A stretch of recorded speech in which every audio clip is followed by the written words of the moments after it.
Welcome to ZKast, everyone. I'm ZS Caraval from ZK Research, and I'm here today with Josh Mueller, who's the Chief Marketing Officer at Avaya. Josh, a quick bio on yourself. Sure, absolutely. First, ZS, it's nice to see you again. Pleasure to be here. A little bit about myself. I started my career in product. Spent a lot of time in marketing. Has also been a GM of a couple of different business units now. I joined Avaya July of last year, so I'm relatively new to the company. I knew Alan before, though. I was part of the team at Vonage and got to experience that transformation, which was a lot of fun. And that's Alan Mazurek, the CEO. Absolutely. Yeah. And so it's been a busy time for Avaya, right?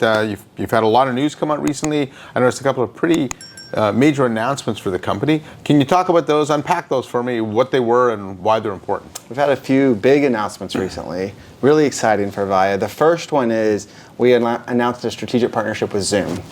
And so what that's really about is taking the unified communications that many of our customers had, especially at our large enterprises, letting them keep all of the goodness and systems and workflow that they've built over decades, integrate that with Zoom's new workplace client, so they get the best, latest, and greatest of the AI enhancement that Zoom has brought with the rock-solid infrastructure that Avaya continues to provide. And so how does that work? If I'm a Zoom customer and I'm using Zoom Workplace, how does that interface with Avaya? So the Avaya client, it's actually a native integration. And so what that means is the Avaya client goes away. The Zoom client is what the user is having, so there's one single client, and the backend and all the telephony and all the workflows that are in place that came from either Aura or AEC all stay. So if I'm a Zoom customer or an Avaya customer and a Zoom customer, I then can continue to leverage the investment I have in Avaya, but then when I bring up the dialer on Zoom, it automatically goes through there. So it's one interface, one experience. You described it incredibly well, and it's what we call innovation without disruption. Yeah. So you've heard our tagline. This is directly what we've heard from our customers. We want both. We don't want to choose. Yeah. How do you provide both? Zoom heard similar things, hence this partnership, and it's doing exactly what you said, and it's how we're delivering on the promise of innovation without disruption. Yeah, and I think from a large enterprise base, I know there's a lot of talk in this industry about consolidation, single platform, but that's not the case in large enterprise. In fact, my research shows anywhere from 3 to 5 vendors you'll find in large enterprise. And so I think this allows customers to use what they want without having to either make sacrifices and consolidate for cost or have the user have to continually flip between the applications. And so that's great from a user standpoint. Absolutely. Yeah. I mean, tens of thousands, if not more seats, regions all over the world, different business units, different use cases, different customization. So couldn't agree with you more. Yeah, typically it's hard to get the two best-of-breed companies work together. So, Absolutely. And then you had another one around the branding of some products. Absolutely. So we did a couple things there. I'll start with the one related to Zoom. So we announced what we're calling our Avaya Communication and Collaboration Suite. And it's really simplifying dozens of products we had into one overarching offer, what we call our Avaya Communication and Collaboration Suite. And it delivers on the promise of choose your journey. And so we've organized our portfolio around our on-prem solutions, which are IP Office and Aura. We continue to be committed to those. Our private cloud solution with AEC. Our public cloud solution, which is through Avaya Cloud Office, which is through our exclusive partnership with RingCentral. We're going to continue to lean in that. It's really important. And then what's really new here is collaboration, which allows you to keep those Avaya solutions, specifically Aura and AEC, and use the Zoom client as we talked about. We also have a partnership with Microsoft, so if a customer prefers that, it's there. And that's the kind of open choose your journey promise. We're committed to all of those delivery mechanisms. We don't force our customers to choose one. Oh, that's so on the naming side of that actually simplifies things quite a bit. Yeah, 100%. What we've heard is we understand the value proposition, we understand the innovation you're bringing at a use case level, but we get confused by the portfolio. Yeah. Help us, and that's from customers directly, that's from the market, analysts such as yourself, as well as some of the partners we work with, so it simplifies that. We took a similar route with our contact center platform. And so you've heard Alan for about 1.5 years now talking about innovation without disruption in the contact center. Really, really large, elite install base, a large AEC install base, and then our ZKast product, AXP, right? So that's the way we used to talk about it in those product names. But the reality is similar to what we were just talking about on the UC side, large companies have very mixed estates where different regions, different business units, they have different needs.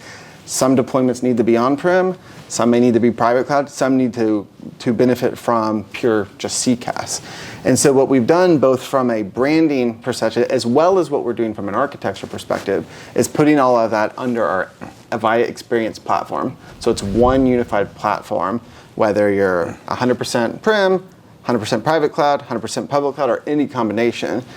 And then we've updated our branding and naming to match that. So now we have AXP the platform, and then we have AXP on-prem, formerly Elite, AXP private cloud, formerly AEC, AXP public cloud, formerly AXP or AXP ZKast. Okay, that's a lot. It's a lot. But it's actually much simpler than it used to be. It's much simpler because now we have one platform for contact center versus a portfolio of products, and the naming is simply the deployment mechanism. Yes. The capabilities we bring doesn't matter. It doesn't matter which way you're deploying. The way we think about our future development is we're committed to all three. A lot of the innovation will come with the cloud deployments, but we can bring that to customers whether they're full cloud, on-prem, or on private cloud. And I like the concept of the platform, and it aligns very well with a trend that I want to run by you. In fact, one of the things I've been thinking about from my own research standpoint is I believe it's actually time to call the CCaaS industry dead. I think having a singular platform or a singular product to serve the needs of one group of workers, that being the contact center agent, doesn't really help companies in their overall mission to improve customer and employee experience. And so what I think replaces CCaaS, and I say that obviously a little tongue-in-cheek that it's dead, is this concept of a CX platform that encompasses both employee and customer experience. And when I think about that, the way people work today, the agent obviously lives in the contact center dashboard, but not many other workers do. When you think about, I've talked to some of your customers where they now have contact center licenses for salespeople, for customer success, even field service in some cases, marketing people like yourself. Absolutely. And you don't live in the contact center dashboard. You live in, in Teams or Zoom or Avaya Spaces or something like that. And so to me, what that does is it allows me to be able to deliver these bespoke experiences to different audiences from one single platform. So what do you think of that concept? So it's so interesting that you ask it. We think about CX at Avaya, we kind of think of enterprise CX, and even the words you used are so similar. We think about improving customer experience, improving employee experience for the purpose of delivering business growth. And oftentimes as an industry, when we talk about CX, we think about it as once your customer is already a customer. What I mean by that is kind of post-purchase. We need to expand the aperture and think of CX from, hey, the very first, and this is part of my CMO hat talking here, like the very first exposure I have with a brand, through my marketing and sales funnel, through the act of becoming a customer, what usage and onboarding looks like, through renewal to advocacy and loyalty. All of that encapsulates customer experience, and especially with large enterprises, different personas and different roles have all sorts of different experiences within that. So if we're going to talk about ourselves as CX, we have to think of an aperture that way. And then to your point on how do you deliver against that, it's more than CCaaS. Yes. And so when I thought of, like when we were thinking as collectively about the branding of what we're building, where we're going, it couldn't just be CCaaS. So we had to think about what is a name. There's a reason like contact center is not in the name when we talk about Avaya Experience Platform, to make it future-proof so that as more things come into it, it's already ready. It's future ready. And it doesn't matter the deployment model either, right? We are big believers in public cloud. It's a huge part of our strategy. So is private cloud. Yeah. So is prem. So is hybrid. And then that interconnectivity you were talking about, being able to reach out seamlessly within different knowledge workers across the company, bring them into the contact center, exchange information, have that data flow into systems, whether like me as a CMO for an advertising campaign and account-based marketing campaign, through sales for the way that they do target it, or into the customer support parts of the business. It needs to be much more fluid. Yeah, in fact, I've heard it said, through the last few years with this trend of more and more people getting contact center seats, some people would say, well, everyone's a contact center agent.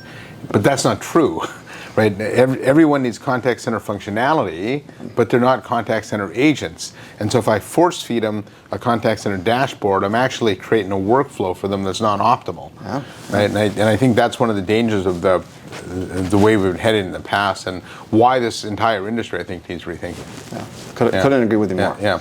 And so other trends I want to touch on, obviously there is no trend in all of tech bigger, and maybe ever, than artificial intelligence today. And certainly it got its iPhone moment, as Jensen Huang, the CEO of NVIDIA, said when ChatGPT was launched.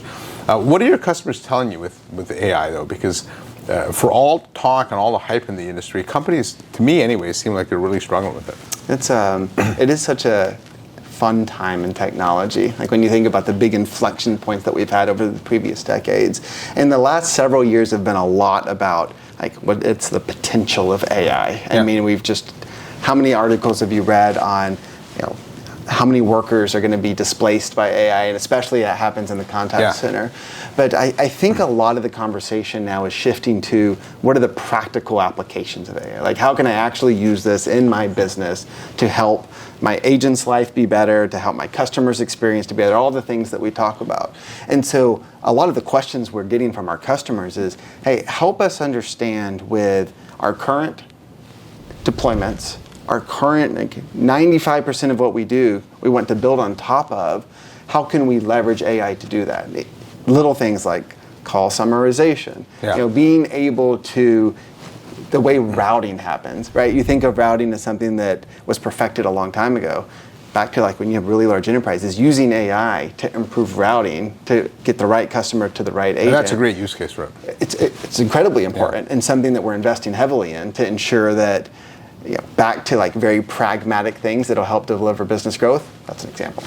Yeah, in fact, I really like the call summary example because, frankly, that's something, I don't know any company that does that well. I mean, you're almost at the mercy of the agent and how they feel, right? And then if you have drop-down boxes, people pick other or whatever the first option is, right? So it's not something that's ever really done well, and so you get better data that way. And when you think about how AI works, it needs data to feed it. The more AI that you use to create your call summaries, the better the output's going to be. I think a lot of the use cases you hear about are like, how could an agent potentially be replaced with AI? And there will be some of that with self-service, but... Yeah, I wanted to touch on that too, because that comes up a lot. In fact, I was talking to an investor the other day that fundamentally believes that the whole entire value of the ZKast industry is going down because there'll be less agents. But I have a different view on that. I want to hear your view first. Well, no, and thank you for framing it that way. It's, I think about how can you make the agent's life better by making their life better and their experience better when they're in the role. It helps create higher value interactions. And this is maybe my marketer hat talking again, but it's also when I think about what Avaya and our mission is, like truly improving customer experience and employee experiences, giving the tools, the information, the productivity to help that from both sides, and to look at those interactions not as a cost, but as a high value interaction that helps move the company and the experience and the brand forward is the way we should be looking at this. Yeah, see, I look at it through the lens that I talk about with the CX platform, where I do believe that there will be a dramatic drop-off in the types of agents that just pick up the phone and help me reset my password. I do think the longer interactions that tend to get more complex as you go along require higher skilled agents.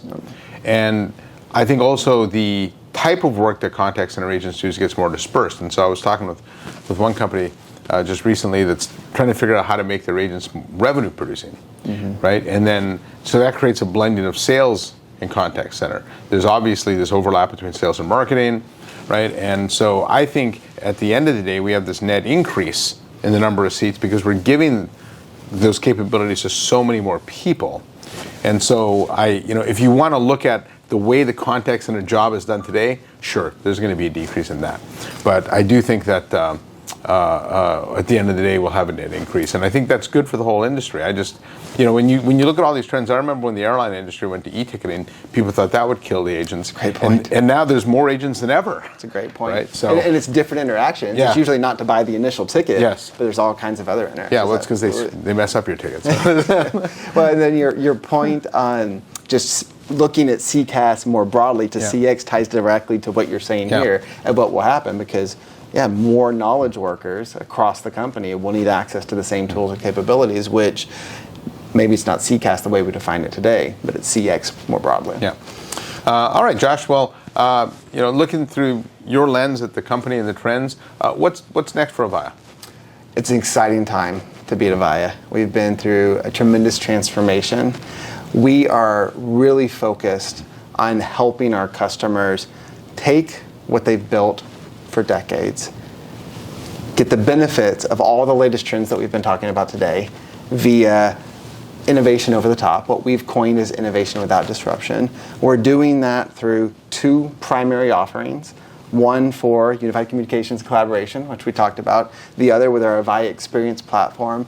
And our objective is to help our customers improve the experience of their customers, of their employees, and help them meet their goals by driving business outcomes. Yeah, and I do like the innovation disruption without disruption messaging, because I think often it's that disruption. Companies know they need to move forward with technology, but it's that fear of disruption that really, in a way, almost paralyzes them from being able to do that. So in a lot of ways, that gives them the best of both worlds. Absolutely, and that's what we've heard directly from our customers. Yeah.